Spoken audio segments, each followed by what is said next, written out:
উনি নিয়ে এসে দুইজনের মধ্যে আজকে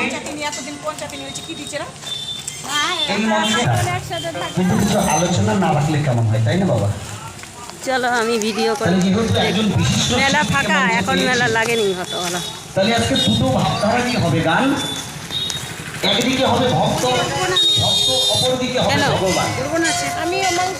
আমি উঠবো, কারণ যেহেতু আমার প্রথম আসর, তাই একটা ভাবধারা আমাকে নিতেই হলো। কেন ভক্ত ভগবান ভাবধারা নিয়ে ওনার সঙ্গে আজকে আমার আলোচনা হবে। আমি প্রথম মঞ্চে দাঁড়িয়েছি, আমি ভক্তের ভূমিকায় দাঁড়াই, ওনাকে ভগবানের ভূমিকায় রেখে কিছু আলোচনা তুলে ধরতে চাই। উনি সুন্দরভাবে তার সঠিক ব্যাখ্যা করবে প্রদান। আমি আজকে পরশুরাম কি তাই না, কলিতে কলিতে অবতার, এই যে ভগবান দরবার পৃথিবীতে অবতার কলিতে এসে গৌরাঙ্গ মহাপ্রভু অবতীর্ণ হয়ে কলির জীবের মলিন দশা দেখে কলির জীবকে দলানোর জন্য একমাত্র হরিনাম কৃষ্ণনাম নিয়ে এসে কলির জীবের দাঁড়িয়ে দাঁড়িয়ে বিলিয়ে দিয়েছে।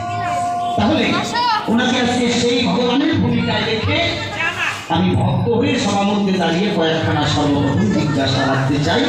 এই সত্যকেতা দাপন বলি 4 যুগ থেকেই হবে আলোচনা।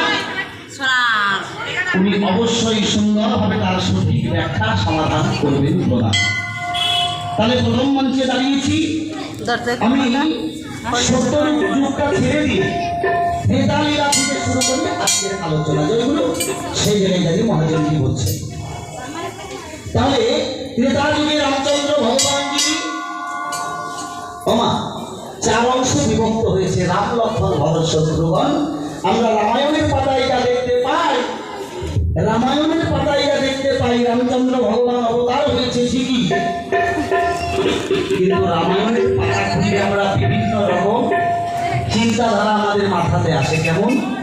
রামায়ণে পাবেন কি 14 বছরে বনবাসে গেল, বনে গিয়ে নিজের সীতা মানে রামের স্ত্রী সীতা তিনি চুরি হলো, এটা রামায়ণের মধ্যে আছে। আবার গুপ্ত মানে বালিকে বধ করা হলো, বিভিন্ন বিভিন্ন ধরনের আলোচনা রামায়ণের। মানুষের সঙ্গে মারামারি কাটাকাটি তুমি রাম অবতারে এসে তোমার কাছে আমার জিজ্ঞাসা রয়, জীবকে তুমি কি শিক্ষা দিয়েছ সুন্দর করে তোমার কাছে রাখতে চাই। সুন্দর কি হচ্ছে বলা আছে।